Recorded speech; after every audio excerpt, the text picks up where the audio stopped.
irascible old partner Marley, a gloomy suite of rooms, old and dreary, where no one lived but Scrooge, the others being let out as offices. Once in his apartment, he closed and locked his door, and in his usual fashion put on his dressing gown and slippers and sat down before the fire to take his evening gruel. The fire was very low indeed, casting eerie shadows on the wall, and he was obliged to sit close to it, brood over it, before he could extract any warmth. As he leaned forward in his chair, his glance happened to rest upon a bell, a disused bell that hung in the room and communicated, for some purpose long forgotten, with a chamber in the highest story of the building.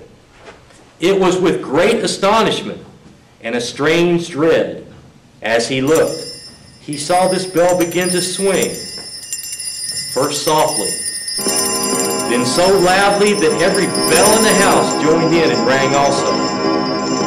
This must have lasted for half a minute or so, but to Scrooge it seemed a terrifying hour. The bell ceased, only to be followed by a clanging noise deep down below, as if some person were dragging a heavy chain over casks in the wine cellar. Then following a series of strange sounds, as of feet mounting stairs, coming closer and closer toward his room. Scrooge, suddenly aware that some weird happening was about to occur, hugged his shivering body and waited in fear and trembling.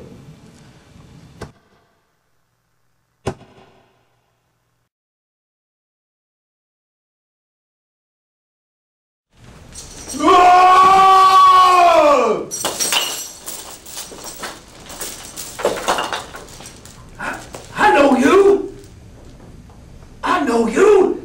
Marley's ghost? How? What do you want with me? Much! Who are you? Ask me who I was. Who were you then? In life, I was your partner, Jacob Marley. Can you sit down? I can. Do it then!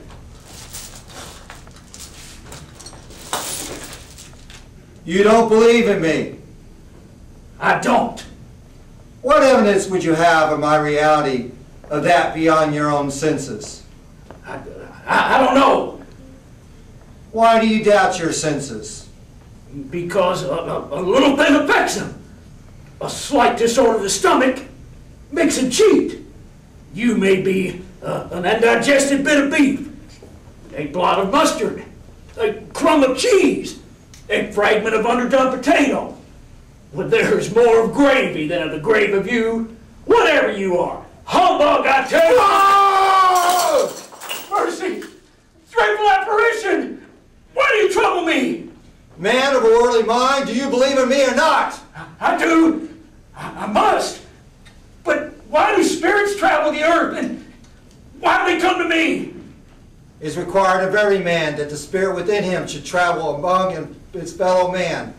If that spirit does not go forth in life, it is condemned to do so after death. It is doomed to wander the world and witness that which it cannot share, but might have shared and turn to happiness. Ah! You are chained. Tell me why. I wear the chain I forged in life. I made it link by link and yard by yard.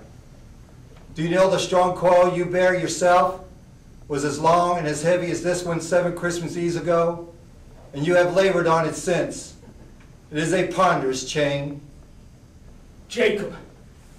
Oh, Jacob Marley. Tell me more. Speak comfort to me, Jacob. I have none to give. I cannot rest. I cannot stay. I cannot linger anywhere. All to never be able to make amends for missed opportunities. In life, my spirit never walked beyond the narrow limits of our counting house. And now a weary journey lies before me.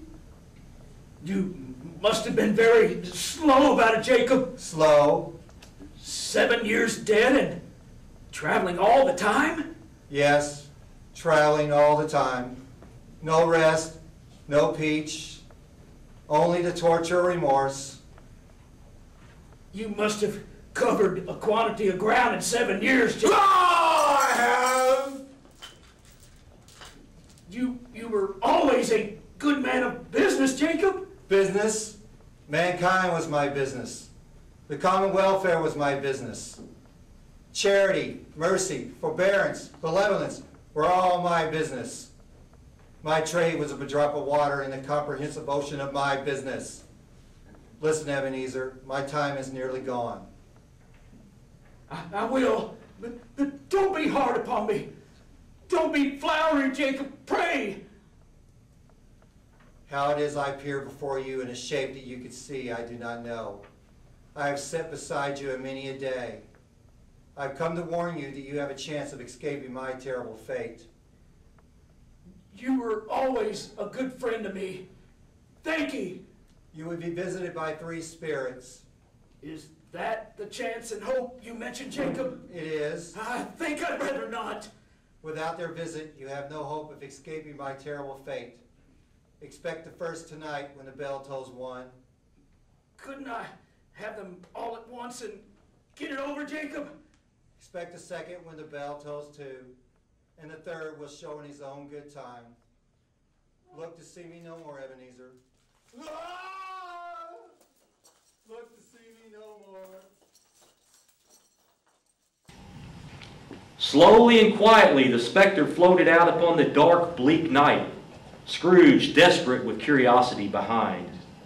After a moment he followed and went to the window and looked out. The air was filled with phantoms, wandering hither and thither in restless haste and moaning as they went. Every one of them wore chains like Marley's ghost. Many he knew personally, old friends who had passed on, business acquaintances, all bound and fettered and wailing in mournful dirge.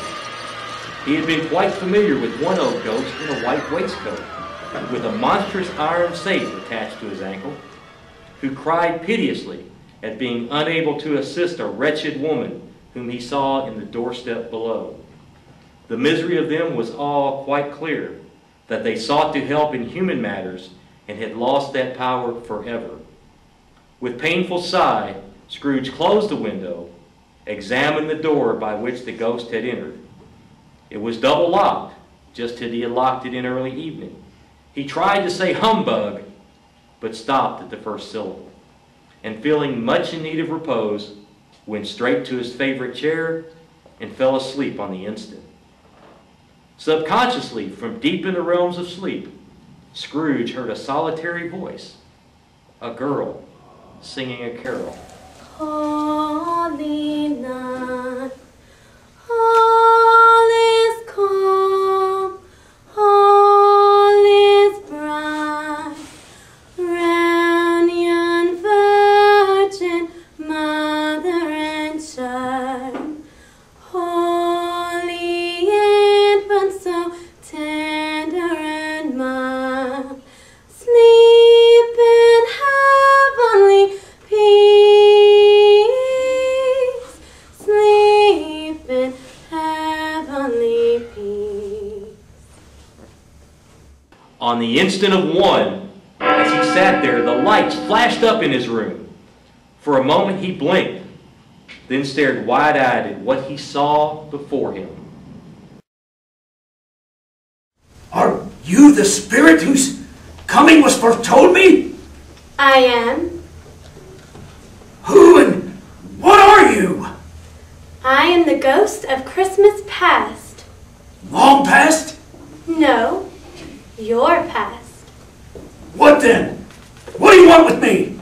Rise and walk with me.